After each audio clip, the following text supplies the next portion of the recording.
All right, so this is lesson 4, displaying quantitative data with stem plots. So once again, this is another way to talk about or display quantitative data, data that comes in the form of numbers that can be averaged with units, right? We already learned all that fun stuff. All right, this is what we call a stem plot. So the cool thing about a stem plot is it uses the actual numerical values in an organized way to show what values the variable takes on, right? It isn't that what a distribution is all about? What values can your variable take on and how often does it take those values on? A stem plot is a really cool way of showing that. The advantage of a stem plot over a dot plot that we learned about last lesson is that you can actually see the numerical values. Let me show you how to do this. So here's an example where I took the amount of lead in several samples of water. So I looked at a whole bunch of different samples of water and I measured how much lead is in them, and we measured a very small amount of lead, so this is what we call parts per million, ppm. All right, so now to display a stem plot with this, what I'm going to do is the first thing I'm going to do is I got to pick what I want my stems to be, right? So I'm going to use the whole digit, right? The single digit on the left side, right? So that's going to go all the way ranging from, well, let's see here. I have some 2s, 3s, 4s, 5s, 6, 7, 8, and some 8s. So I'm going to do my stems. That'd be 2, 3, 4, 5, 6, 7, and 8. Then on the right-hand side, I'm going to put the leaves, and that would be the decimal point. So the 2.3 would go as a 3 right next to the 2 there. 5.6, 4.2, 4.3, 4.5. And again, I'm going to start checking these off. I did the 3, I did the 5.6, I did 4.2, 4.3, 4.5, 4.2. If you don't start checking them off, you don't want to accidentally get another one wrong. 4.6. 4.7, 3.5, 5.1, 5.6, another 5.6, 5.7, 8.9, 6.1, 6.3, 6.5. Check those off. 7.0, so there's no 0 there, but I know there's one there, so I'll put a 0 there for the 7.0. 5.1, and then 5.9. Now, this is a stem and leaf plot. The other thing you need here is a key. You definitely want to have a key describing what this is. And you can use any numbers you want for the key. So example 5, 6, this is my key, and this is where I'm going to say that this is 5.6. Because without that key, that 5 and 6 could be 56, it could be 0.56, it could be 560, it could be 5,600. It really could be anything. That's why you really need that key there to describe what your data is.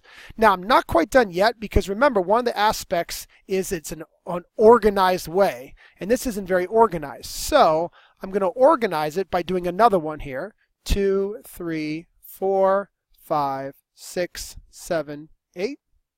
And this time, I'm going to keep everything in order. So the 3 for the 2, that's 2.3, 3.5. Now, for all these 4s, I want them to go in order. So that's going to be 2, 2, 3, 5, 6, 7. So they do have to be in order. So some kids could do this while they're going through the data. They could put it in order while they're doing it, which is great. I need a little bit more time to do that. So for the 5s, it's going to be 1, 1, 6, 6, 6, 7, 9. For the 6s, that's 1, 3, 5. Already had that good. 7's the 0, and 8's the 9. So this allows me to see that my data, the distribution, right? The values go anywhere from 2.3 to 8.9, and I see that there's clearly more 4s and 5s than any other value. So it's kind of a nice way to, again, and the cool thing is here is instead of using dots, it's actually using the numerical values, so you can actually see what all of your values are. And that's how you make a stem plot. So it's pretty easy, pretty cool.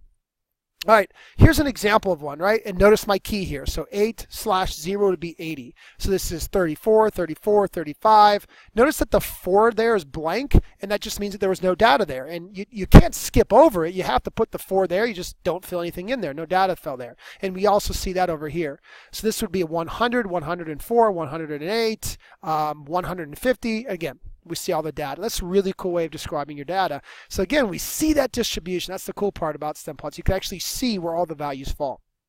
Now, don't forget to describe, right? We learned about what do you do when you describe a distribution? Center, shape, and spread. Don't forget any of these 3 things. And again, there's also that other one, outliers there. That's sometimes important if there are any outliers, which we may have here. So, all right, if I had to give one number to describe all this data, maybe somewhere around 70. It doesn't even really have to be one of your values, but it can be. So, if you said, I think a center is around 65, that would be good. So, what's the typical value here? Probably around a 65, maybe even a 72, you could say, if you think that's more of a center. But again, you're trying to find that one value that describes all of your data. What about the shape here? Well, this is kind of tricky. I could use a word like unimodal. I definitely see this one bin here that contains more data than anything else. That's unimodal, one giant peak there. You could maybe even say skewed to the right. If you tilt your head, we do see a lot of values down here in the 30, 40, 50, 60, 70 range. And then as the data gets higher, it does kind of become more and more spread out. It's tailing off to the bigger numbers. So we could even say skewed right here. I don't think it's any major skewness, but there's a little bit skewed right there. And then also don't forget to talk about the spread. Now the spread of the data is really 34 to 150, but if I just stop there, that doesn't really give a true depiction of the spread of the data, because that 150 could potentially be an outlier. And that makes my data look really spread out, like 34 to 150, but that's a huge spread. Well, it really isn't that spread out. So you might want to lead with saying the data ranges from 34 to 150. But there was a ton of data clustered between 50 and 80, and that might be a better idea of the spread of the data. So you remember, our data does vary a lot here, 34 to 150, but there is less variance in the middle, right? The data in the middle is not spread out that much between 50 and 80. So remember, when you talk about your data, please use words, use sentences. Don't just write down gibberish like I kind of did here. That was just to kind of give you a starting point to start writing a couple sentences about your data.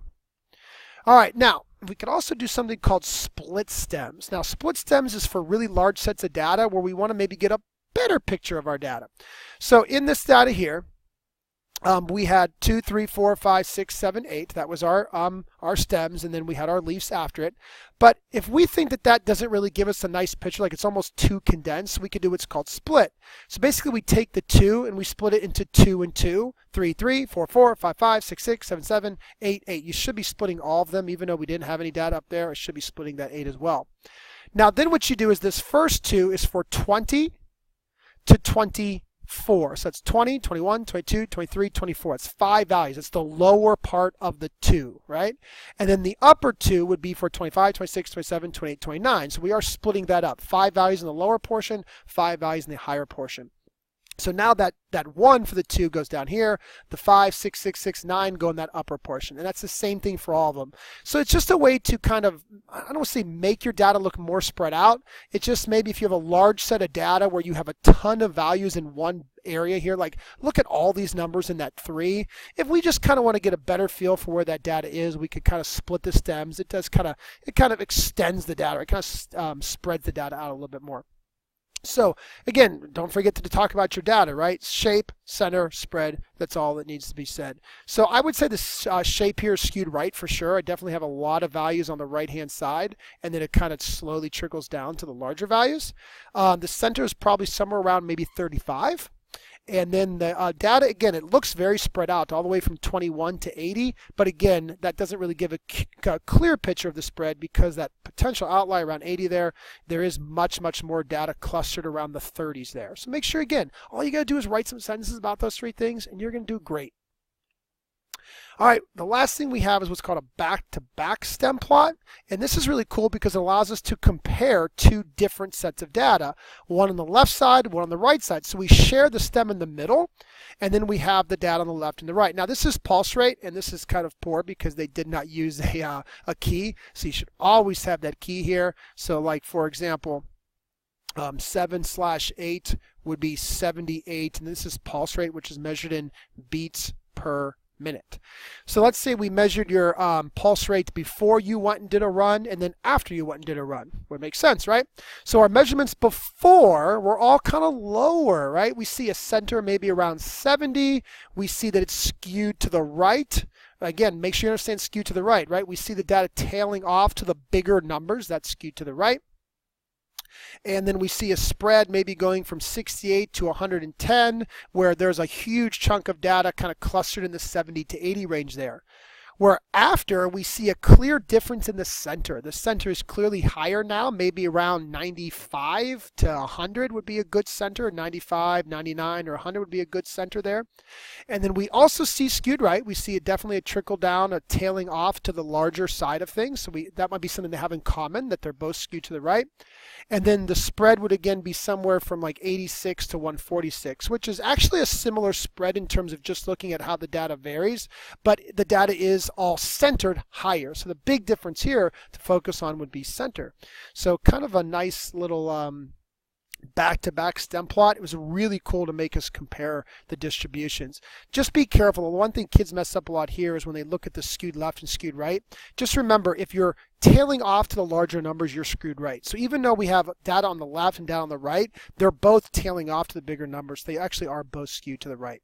So these are back-to-back stem plots. So stem plots are a really cool way to see the data. The huge advantage to a stem plot that we love is that we can actually see the values. We can actually see the numerical values. With dot plots, we just use dots for them. So pretty cool. Hope everything makes sense here. Notice I'm still going over shape, center, and spread. You definitely want to always be talking about those three things in full sentences. And that's pretty much it for this video. I think it's nice and simple. Most kids have seen stem plots before. Just make sure you remember the idea here. And once again, these back-to-back stem plots are great ways to compare two sets of data. And that's what we love to do with statistics, is compare data.